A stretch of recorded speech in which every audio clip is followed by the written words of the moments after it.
আমার দুনিয়াতে অনেক মায়েরা ভাবিজানেরা তারা আওয়াজ শুনতে পাচ্ছেন, আপনার আল্লাহ সন্তান দিয়েছেন, সন্তানটা হয়েছে পাল্লায় ওজন করলে হয়তো 3 কেজি 3.5 কেজি কম বেশি এতটা ব্যবধানে বাচ্চা ওজন হয়। বাচ্চাটা যখন ছোট ছিল একটা মহিলা এসে বাচ্চাটাকে সুন্দর কাপড় পরে জামা পরিয়ে আতর গোলাপ সাবান দিয়ে সুন্দর করে তাকে সাজিয়েছে। ওই বাচ্চার বয়সটা যখন 18 বছর 20 বছর হবে, আবার বাচ্চাটা বিবাহ দেওয়ার জন্য আর একটা নারী জাত তাকে গোসল করাবে, লাল রঙের কিংবা হলুদ রঙের কাপড় তাকে সুন্দর করে সাজিয়ে তুলবে। আবার ওই মেয়েটা 20 বছর পর যখন 60-70 বছর হয়ে যাবে, ইন্তেকাল হয়ে গেলে আবার নারীদের মতো আর একটা নামীয় ব্যক্তি মেয়ে তাকে আবার গোসল দেবে। তখন দিয়েছিল লাল কিংবা হলুদ রঙের শাড়ি, এবার তাকে পরিধান করাবে সাদা রঙের শাড়ি। তাহলে প্রথমে একটা নারী জাত গোসল দিয়েছিল বিবাহের সময়, তোমার ক্লাসমেট বান্ধবীরা, তোমার চাচাতে বোন ফুফাতে বোন তোমাকে বিবাহের সময় গোসল দিয়েছিল। মৃত্যুর পরে তোমার পরিবার যারা আত্মীয় আছে নারী জাত, ওরা তোমাকে গোসল দেবে। তোমার গোসল দেওয়ার সময় হাতের চুড়ি আছে এটা খুলে নেবে, কানের নাকের আছে এগুলো খুলে নেবে। আপনার যে কটা শাড়ি আছে বড় বৌমা মেজে বৌমা পাড়ার ভিক্ষুকরা ওই শাড়িগুলো তারা ভাগ পেয়ে যাবে। কিন্তু আমি চাচিমা আপনাকে বোঝাতে চাই, আপনার দুনিয়ার জমি সম্পদ ঘর বাড়ি সব কোটা ভাগ হয়ে যাবে। যদি 5 ওয়াক্ত নামাজ পড়ে কবরে যদি যেতেন, দুনিয়ার জমিনে কোনো ব্যক্তি 5 ওয়াক্ত নামাজটা আপনার কাছ থেকে ভাগ নিতে পারতেন, কিন্তু যে কোনো ভাগ নেবে সেগুলো বানিয়েছি, যে কোনো ভাগ নেবে না বানাই।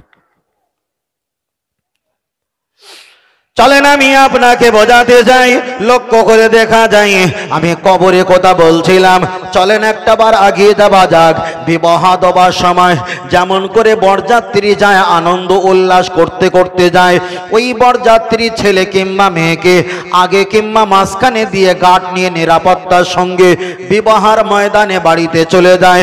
কোনো ব্যক্তি যখন ইন্তেকাল করবে, ইন্তেকাল করার পরে ওই ব্যক্তিকে অনেক বহু আত্মীয়রা তাকে গার্ড করে নেবে, সামনের কাতারে দাঁড় করিয়ে দেবে, ঘাড়ে করে কাঁধে করে কবরস্থানে নিয়ে যাবে। কবরে যখন সইয়ে দেওয়া হবে বিসমিল্লাহি ওয়া ফিসাবিলিল্লাহি ওয়া আলা মিল্লাতি রাসূলুল্লাহ, কবরে সইয়ে দেওয়ার পর তোমার মাঝখানের দড়ি, মুখের দড়ি, পায়ের দড়ি যখন খুলে দেবে, দুইজন দুই দিকে নেমে আপনি মনে করবেন এরাই আমার সবচাইতে বড় ভালোবাসে, আমি তো এদেরকে চিনতাম না।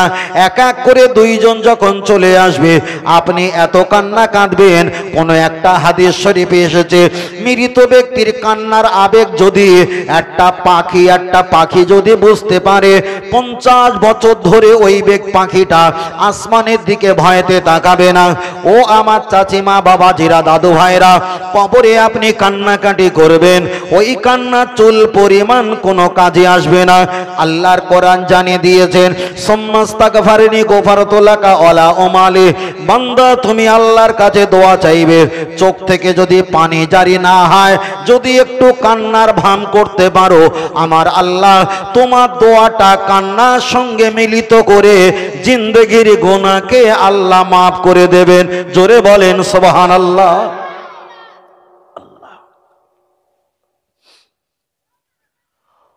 ও আমার বাপজিরা, আমি আপনাকে বোঝাতে চাই, তাহলে কবরে যাবার আগে কান্নাকাটি, কবরের ভিতরে গিয়ে কান্নাকাটি কোনো লাভ নাই। আল্লাহ নবী জিজ্ঞাসা করলেন, বাবা সাহাবারা, পৃথিবীর জমিনে সবচাইতে ধনী ব্যক্তি কারা জানেন? আল্লাহ নবীকে বললেন, ইয়া রাসূলুল্লাহ, ওই ব্যক্তি ধনী যারা দুনিয়াতে টাকা পয়সা কামিয়েছে, যারা দুনিয়াতে টাকা অর্থ কামিয়েছে, পরকালে ওই ব্যক্তিরা ধনী। আমার নবী জিজ্ঞাসা করলেন, পরকালে কারা গরিব কি একটা বার জানেন? আল্লাহর নবীকে বললেন, হুজুর, দুনিয়াতে যারা অর্থ নেকি কামাতে পারলো না, দুনিয়াতে যারা টাকা পয়সা কামাতে পারলো না, ওরাই হলো সবচাইতে দুনিয়াতে আর পরকালে ভিখারি। নবী আমার বললেন, না না, পরকালে ওই ব্যক্তি ভিখারি যারা দুনিয়াতে যৌবন পেয়েছেন, বয়স পেয়েছেন, সময় পেয়েছে, অল উমরিহি ফিমা আপনাহু, ওদের উমর বয়সগুলো বেকার বেকার ব্যয় করেছে, হাসরের ময়দানে কোনো নেকি ঈমান আমল নিয়ে উঠতে পারবে না। ওই ব্যক্তি হলো সবচাইতে বড় গরিব।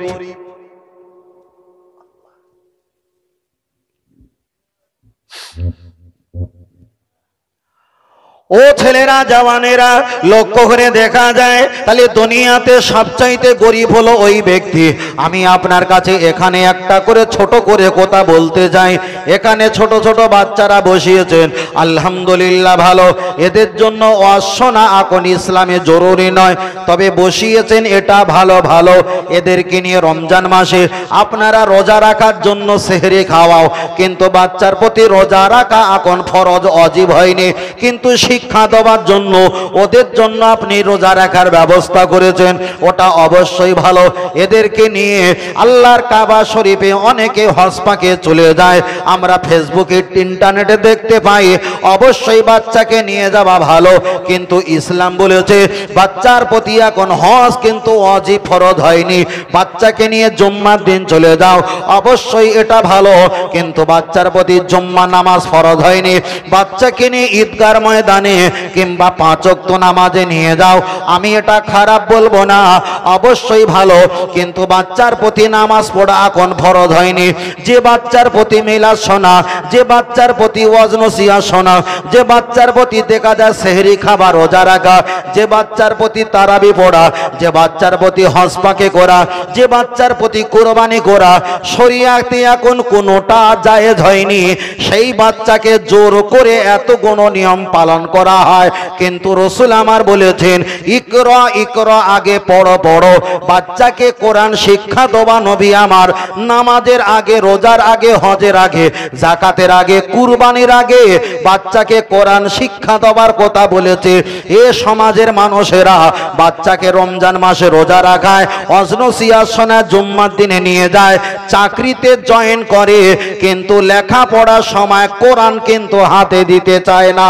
তাহলে কোনো ব্যক্তি যদি লেখাপড়া না জানে আল্লাহর ঘরে গিয়ে নামাজ পড়বে, চাকরি করা কি সম্ভব হতে পারে?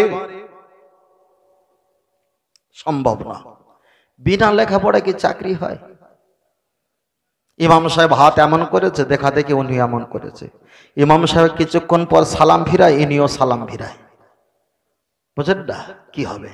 আগে মানে কোরআন পড়াতে হবে। আগে যদি কোরআন না পড়ানো হয়, বান্দা 99% ইবাদত করতে পারবে না, পারবে না। চলেন আমি আপনাকে বোঝাতে চাই, এর ভিতরে যারা আমরা বসে আছি, অনেকে 4টে 5টা 3টে 4টে 2টো 1টা গজল মুখস্থ থাকতে পারি, আলহামদুলিল্লাহ ভালো। এর ভিতরে অনেক যুবক ছেলেরা আছে বিভিন্ন গান কৌতুক, তার ভিতরে 2-4 করে এরম 5টা 7টা গানের কলি মুখস্থ থাকতে পারে, এটা আপনার ব্যক্তিগত ব্যাপার। এখানে 4টে 5টা মোবাইল নাম্বার মুখস্থ থাকতে পারে, এটা আপনার ব্যক্তিগত ব্যাপার। 10টা 20টা গ্রামের নাম মুখস্থ বলতে পারে, 250টা ব্যক্তির নাম মুখস্থ বলে চিনিয়ে দিতে পারে, কিন্তু আল্লাহর কোরআন কমপক্ষে 5টা সূরা মুখস্থ করলে আফদালুল ইবাদাত, ইবাদাতি সালাত, সবচাইতে বড় ইবাদাত নামাজটা হয়ে যাবে।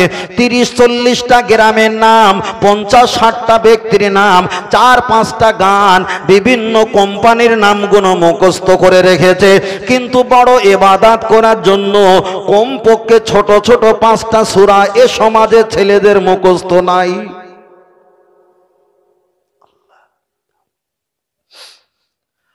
চলেন আমি আপনাকে বোঝাতে চাই, অনেকে মোবাইলে ইংলিশ পড়তে পারে না, মোবাইল চালাতে চালাতে ইংলিশ পড়া শিখে গেছে। অনেকে হিন্দি উর্দু বলতে পারে না, হিন্দি উর্দু বই দেখে দেখে তারাও হিন্দি বলা শিখে গেছে। কিন্তু আল্লাহ 50, 60, 70টা বছর বয়স আল্লাহ তোমায় দান করেছে, যে কোরআন আমাদের রাহাবার, যে কোরআন আল্লাহর নাজাতের লোকেশন রাস্তা।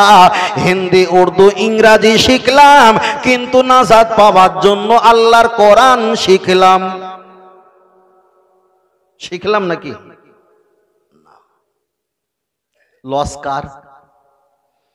লসটা কার? আল্লাহ। চলেন আমি আপনাকে বোঝাতে যাই, সমাজের দিকে একটা বার তাকিয়ে দেখো। যখন বিবাহ করা হয়, বিবাহের পূর্বে একটা মেয়েকে যখন দেখতে যায়, ছেলের তরফ থেকে জিজ্ঞাসা করে, মা তুমি কতটা লেখাপড়া করেছো? মেয়ে বলল, আমি লেখাপড়া করেছি উচ্চ মাধ্যমিক পর্যন্ত, আবার কখনো বলে 10 পর্যন্ত পড়েছি, আবার কখনো বলে 8 পর্যন্ত পড়ে, আর আমি লেখাপড়া করি না। মা তুমি এতটা লেখাপড়া করেছো, ভালো। আবার ছেলের তরফ থেকে জিজ্ঞাসা করা হয়, মা তুমি কোরআন পড়তে পারো? মেয়েটা বলেছে, আমি 4টে 5টা থেকে 6 বার আল্লাহর কোরআন খতম করেছি। মেয়ের বাপ মা মনে করেছে আমার মেয়েকে 4-5 বার কোরআন খতম করালে ছেলের বাপেরা যারা আসবে তারা তো আত্মহারা আনন্দে পাগল হয়ে যাবে। কিন্তু ছেলের বাপ মেয়ের বাপকে জিজ্ঞাসা করছে, মেয়েকে জিজ্ঞাসা করছে কোরআন পড়তে পারো? মেয়ে বলল 6 বার খতম করেছি। কিন্তু হিসাব করে দেখো, কোরআন ওয়ালা মেয়ের সন্ধানে ছেলের বাপ ছুটেছে, কিন্তু ছেলের বাপ জীবনে কোরআন জানে না। আর ছেলে বড় হারাম করে, সেও কোরআন জানে না, কিন্তু কোরআন পণ্যওয়ালা মেয়ে খোঁজার জন্য এরা পাগল। ভাই আমি যতটুকু বক্তব্য করছি মুখস্থ করে আসিনি, পরিস্থিতি স্থানকাল বুঝেছি বলছি। কেন আমার বক্তব্য মুখস্থ বিদ্যে নয়, এক এক জায়গায় যাই, যা শুনিয়ে দেয় সেটাই বাক্য রচনা করে বলি। খুব সহজ ব্যাপার না, কথা বুঝতে পেরেছেন? খুব সহজ ব্যাপার না। আল্লাহু আকবার, আল্লাহ। চলেন আমি আপনাকে বোঝাতে চাই। তাহলে মেয়ে বলল আমি 5 বার কোরআন খতম করেছি। এবার মেয়েকে জিজ্ঞাসা করো, মা তুমি কোরআন খতম পড়েছো, তুমি এবার সূরা ফাতিহা পড়তে পারবে? মেয়েটা সূরা ফাতিহা শরীফ পড়ল। তারপরে বললেন, মা আর একটা সূরা শোনাও। এবার মেয়ের ভাবি পাশ থেকে বলছে, লজ্জা করছে, আদৌ কিন্তু ভাবি জানে না।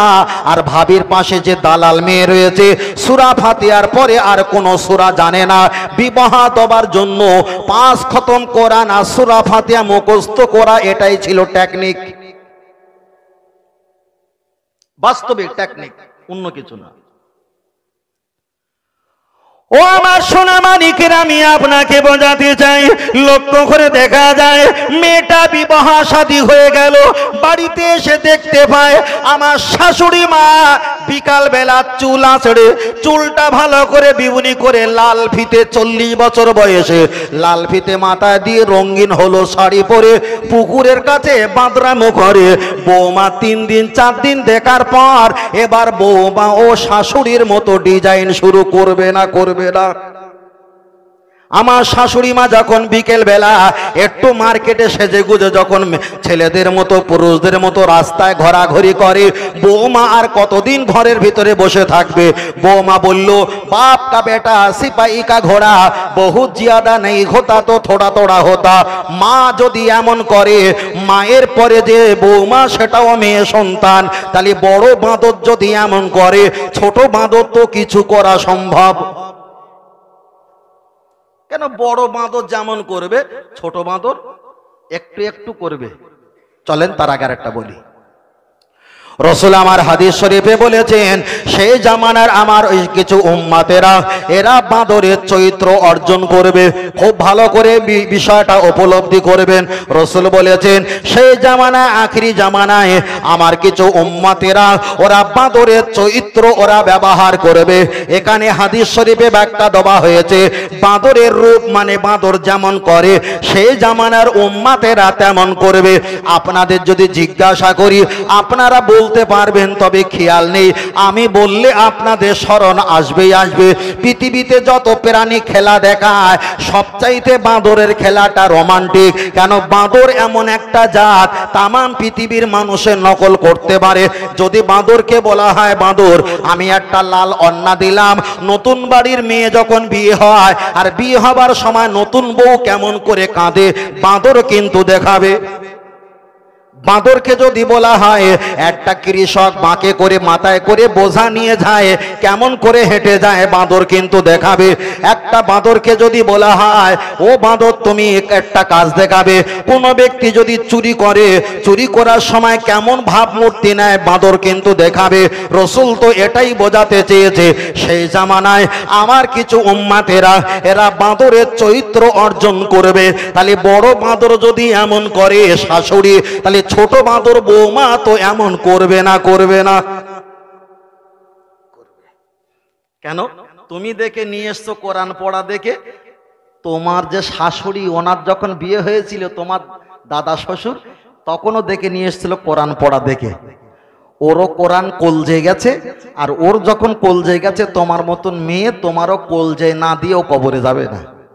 যে আমি একা জাহান্নামে যাব এই ঘরে, আর তুমি এই ঘরে বসবাস করে জান্নাতে যাবে, চলবে না, আমার সঙ্গে তুমিও যাও। আল্লাহ, ও আমার জামাত যুবকের, আমি আপনাকে বোঝাই চলে না খেয়ে চলে যাওয়া যায়, লক্ষ্য করে দেখা যায়। আমি আপনাকে বলছি, তাই আপনার কাছে বলছিলাম, নবী আমার হাদিস শরীফে জানিয়ে দিলেন আদ-দাইয়ুসু লা ইয়াদখুলুল জান্নাহ। আল্লাহর নবী বলেছেন জান্নাতের চৌকাঠে লেখা থাকবে না যে এখানে সুদখোর জান্নাতে যেতে পারবে না। জান্নাতের চৌকাঠে এটা লেখা থাকবে না জমি ভক্ষণকারী জান্নাতে যেতে পারবে না। জান্নাতের চৌকাঠে এটা লেখা থাকবে না মানুষ হত্যাকারী জান্নাতে যেতে পারবে না। জান্নাতের চৌকাঠে একটাই লাইন লেখা থাকবে, সেই লাইনটা হলো কি আদ-দাইয়ুসু লা ইয়াদখুলুল জান্নাহ, জিসকা মাতলাব ऐसी है, যার ব্যাখ্যা হলো এটা, যে সব পুরুষেরা নারী বাড়ি পরিবার, নারী জাত কিংবা বাড়ি পরিবার সদস্যকে যে সব পুরুষেরা পর্দা পুশিদা রাখতে পারল না, ওই পুরুষ কখনো আল্লাহর জান্নাতে যেতে পারবে না, পারবে না। আপনি নামাজ পড়েন আলহামদুলিল্লাহ, আপনি রোজা রাখেন আলহামদুলিল্লাহ, বাড়ির পরিবার যদি পর্দা পুশিদা না থাকে, আল্লাহর নবী বলেছেন আদ-দাইয়ুসু লা ইয়াদখুলুল জান্নাহ, ওই পুরুষটা কখনো জান্নাতে যেতে পারবে না, পারবে না।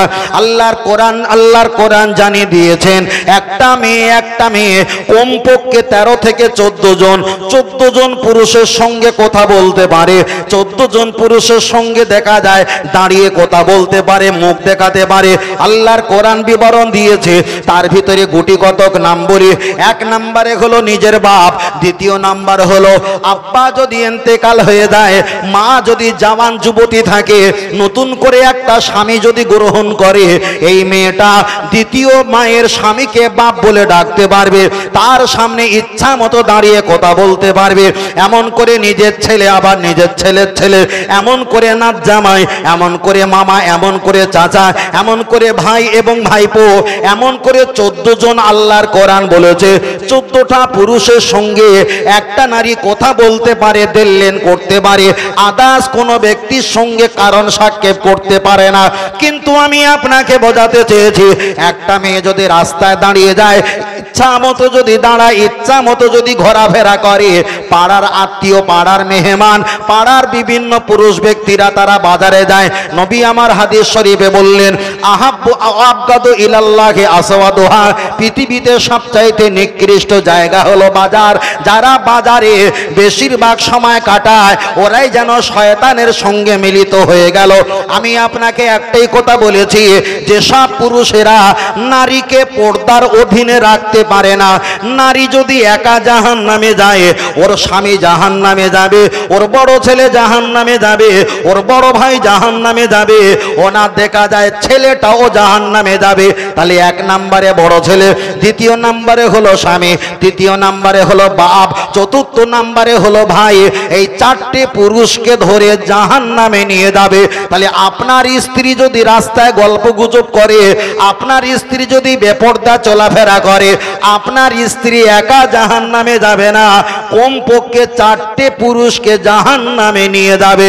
যদি নামাজ পড়তে সময় যায়, সময় দাও, তবে জান্নাত পেতে গেলে আগে পরিবারকে একটু সামলে নাও।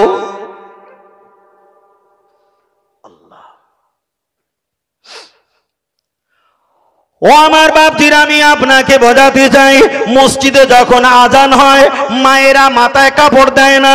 মসজিদে যখন আজান হয়, তখন মায়েরা একটু মাথায় কাপড় দেয়, অনেকে দেয়, মাথার কাপড় দেয়।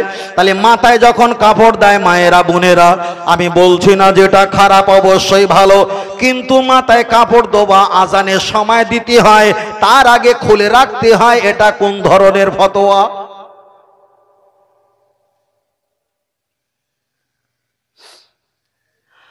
আল্লাহ নবী আমার হাদিস শরীফে বললেন আন্নাল মারআতা ইযা বালাগাতিল মাখিদা লা ইসলিহা আইয়ুরা ইল্লা হাযা হাযা ওয়া হাযা। নবী আমার হাদিস শরীফে বললেন আন্নাল মারআতা ইযা বালাগাতিল মাখিদা, একটা মেয়ে যখন সাবালক সাবালিকা হয়ে যাবে, লা ইসলিহা আইয়ুরা ইল্লা হাযা হাযা ওয়া হাযা। নবী আমার বললেন পায়ের কবজি, হাতের কবজি আর মুখমণ্ডল, এই তিনটে অঙ্গ বাড়ির পরিবার দেখতে পারে, আদার্স কোনো ব্যক্তি দেখতে পারে না। তাহলে মাথায় কাপড় এতক্ষণ থাকলো না, আজান যখন হয় তখন মাথায় কাপড় আসে, এটা তো শরিয়াতের সঠিক মশলা নয়। আমি আপনাকে বোঝাতে চেয়েছি আল্লাহ নবী মিরাজে গেলেন, মিরাজে গিয়ে জাহান্নাম তিনি দর্শন করলেন, জাহান্নামটা ভ্রমণ করলেন, জিবরিলকে জিজ্ঞাসা করলেন ওমা হাযা, ও জিবরিল বলো এটাকে এটাকে এরা কারা? জিবরিল আমিন বলেছিলেন ইয়া রাসূলুল্লাহ, এরাই হলো ওই সব নারী যারা পোশাক পরা অবস্থায় উলঙ্গ হয়েছিল। তার কারণ হলো মাথায় কাপড় দেবার মতো পর্যাপ্ত কাপড় আছে, তথাপি তারা উলঙ্গ হয়েছিল। রাসূল মিরাজে রাত্রিরে দেখলেন ওই সব নারীগুলো জাহান্নামে আছে। আল্লাহ নবীকে আবার ব্যাখ্যা দিয়ে বললেন, জিবরিল আমিনকে জিজ্ঞাসা করলেন ওরা পরনে কাপড় পরে আছে, ব্যাপারটা কি? জিবরিল বললেন ইয়া রাসূলুল্লাহ, ওটা কাপড় নয়, ওটা জাহান্নামের আগুন সীসা গলিয়ে পাতলা করে কাপড় বানিয়ে ওদেরকে আল্লাহ গায়ে দিয়ে জাহান্নামে শাস্তি দিচ্ছে। তাহলে যেসব নারীগুলো কাপড় জামা পরার পর যখন কাপড়গুলো খসে যায় জাহান্নামে যাবে, আর জাহান্নামের আগুনকে কাপড় বানিয়ে ওদের চেহারা পেঁচ লাগিয়ে দেবে। চলেন আমি আপনাকে বোঝাতে চেয়েছি, লক্ষ্য করে দেখা যায় আজকের সমাজে যদি বলা হয় ফুরফুরা শরীফে পীর দাদা পীর রহমাতুল্লাহ আলাইহি, এমন পীর কেন আর জন্মায় না? খাজা মাইনুদ্দিন আজমিরি রহমাতুল্লাহ আলাইহি, এমন পীর সাহেব কেন জন্মায় না? বসিরহাট আল্লামা রুহুল আমিন রহমাতুল্লাহ আলাইহি, এমন পীর সাহেব কেন জন্মায় না? একটাই আমাদের লস, একটাই আমাদের মাইনাস পয়েন্ট, সেটাই হলো এটা যে দাদা পীর খাজা মাইনুদ্দিন আজমিরি রহমাতুল্লাহ, বসিরহাট আল্লামা রুহুল আমিন রহমাতুল্লাহ, এদের মা ছিল ভালো, তাই ফল সন্তান হয়েছে ভালো। আমাদের সন্তানগুলো ভালো হয় না, আসলে আমাদের গোড়া গাছ হলো খারাপ, ঠিক না বেঠিক? আমাদের মা খারাপ। ভালো যদি মা দাও, ভালো আবু বকর পাবে, ভালো খাজা আজমিরি পাবে রহমাতুল্লাহ আলাইহি, বসিরহাট আল্লামা রুহুল আমিন রহমাতুল্লাহ আলাইহি ভাবে। ভালো মা নেই, ভালো সন্তানও এটাই। আমাদের সমাজে ভালো মা নেই, ভালো মা নেই, আছে খুব সীমিত, খুব সীমিত। আর যারা আছে তারা লুকিয়ে লাকিয়ে আছে, চিনিও মানুষ চেনে না, মানুষের আড়ালে থাকে, মানুষের আড়ালে থাকে। মোবাইলে যখন কথা বলে এত জোরে হ্যালো বলে চিল্লাচিল্লি করে ওঠে, ও পাশে 6টা বাড়িরওয়ালা ব্যক্তি শুনতে পায়, হ্যাঁ আজকের মোবাইলে কথা বলছে। রাসূল বলেছেন একটা নারীর কণ্ঠ যদি আর একটা পুরুষ শুনতে পায়, কোরআন বলেছে নারুন হাবিয়া, ওই জাহান্নাম হাবিয়া নামীয় জাহান্নামে মহিলার কণ্ঠ জিহ্বাটা পুঁতে দেওয়া হবে। দেখেছেন এক হাত সেলাই করতে গিয়ে 5 হাত ছিঁড়ে যাচ্ছে। মায়েদের কণ্ঠ হবে আস্তে, এটা আদব।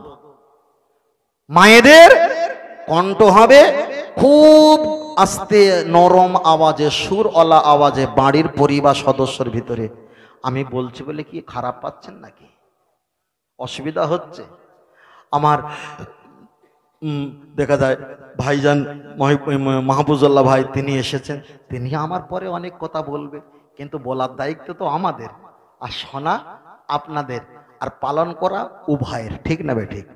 আল্লাহ চলেন আমি আপনাকে বোঝাতে চেয়েছি, লক্ষ্য করে দেখা যায় নবী আমার একটা হাদিস শরীফে বললেন আদ-দুনিয়া কুল্লুহা মাতাউন খায়রুম মাতাইদ দুনিয়া ইমরাতুন সালিহা আও কামা ক্বালা আলাইহিস সালাম। আল্লাহ নবী আমার হাদিস শরীফে বললেন, ফের বলছি যতটুকু কথা বলবো হয় কোরআন থেকে নয় হাদিস থেকে, আমি আপনাকে দলিল সহ বলবো। আল্লাহ নবী বলেছেন পৃথিবীর জমিনে একটা পুরুষের যত খাদ্য আছে সব চাইতে শ্রেষ্ঠ খাদ্য হলো ইমরাতুন ইমরাতুন সালিহা, একটা সতীর্থ নারী। আপনি যদি একটা কাঁঠাল খাও তার একটা প্যাকেট এঁচড় আছে, আপনি যদি লিচু খাও তার একটা খোসা আছে, আপনি যদি কলা খাও, আপেল খাও, নেবি খাও তার জন্য একটা খোসা একটা প্যাকেট আছে, আপনি যদি মোবাইলটা হেফাজত করতে চাও আপনার পিছনে একটা ব্যাক কভার আছে। আমি মাইকে কথা বলছি, এটা হেফাজতের জন্য উপরে একটা জালতি কভার লাগিয়ে দিয়েছে। তাহলে পৃথিবীতে এক একটা জিনিস হেফাজতের করার জন্য প্রত্যেকের পর্দা ঢাকনার ব্যবস্থা করা আছে। নবী আমার হাদিস শরীফে বললেন, আদ-দুনিয়া কুল্লুহা মাতাউন ওয়া খায়রুম মাতাইদ দুনিয়া ইমরাতুন সালিহা। একটা পুরুষের শ্রেষ্ঠ খাদ্য আপেল নয়, নেবু নয়, নাশপাতি নয়, কাঁচা গোল্লা নয়, রসগোল্লা নয়, হালুয়া কি কাবাব নয়, পৃথিবীর কোনো শ্রেষ্ঠ খাদ্য হতে পারে না ইমরাতুন সালিহা। একটা পুরুষের শ্রেষ্ঠ খাদ্য হলো একটা সতীর্থ নারী। সতীর্থ নারী আল্লাহ নবী জানিয়েছেন। তাহলে সতীর্থ নারী যদি একটা পুরুষের শ্রেষ্ঠ খাদ্য হয়, ও যুবকেরা আমি আপনাকে বলছি, আপনার স্ত্রীর নামে আপনি 50,000 টাকা অ্যাকাউন্টে দিয়েছেন, এটা আমি হারাম বলবো না। আপনার স্ত্রীর নামে আপনি এক কাঠা জমি কিনে দিয়েছেন, এটা আমি হারাম বলবো না। আপনার স্ত্রীর কাছে একটা মোবাইল দিয়েছেন 20,000 টাকা, এটা আমি হারাম বলবো না। আপনার স্ত্রীকে খুশি করার জন্য আপনি হীরা জহরত কাঞ্চন মণিমুক্তা স্টিনাল ফিস্টিল বিভিন্ন নামীয় চুড়ি আংটি আপনি দিয়েছেন, আমি এটা হারাম বলতে পারবো না। তাহলে আপনার স্ত্রীকে খুশি করার জন্য অনেক সম্পদ দিতে পারেন, এটা ভালো ভালো, কিন্তু আপনার স্ত্রী আর আপনি জাহান্নাম থেকে বাঁচার জন্য 1,500 টাকা দামের কি বোরকা জোটে না? আপনাদের এলাকায় মায়েরা বোরকা পরে অনেকে না? বাহ মাশাআল্লাহ, পরে। 17,000 টাকা দামের মোবাইল, 1,500 টাকা দামের বোরকা নেই। বুঝলেন? ওই রাস্তায় কিছু কিছু চলে না, বলে নামাজের সঙ্গে স্বাদ নেই, নাম দিয়েছে ইবাদত আলী। ভিক করে করে জীবন যাপন করে, নাম হয় কি দৌলত আলী। হয় না? হয় না? এমন করে হয়। আমি ফের বলছি, বাড়ির পরিবার যদি ভালো হয় গোটা সমাজ ভালো হবে। বাড়ির পরিবার যদি সঠিক হয় বাড়ির টোটাল পরিবারটা ভালো হবে।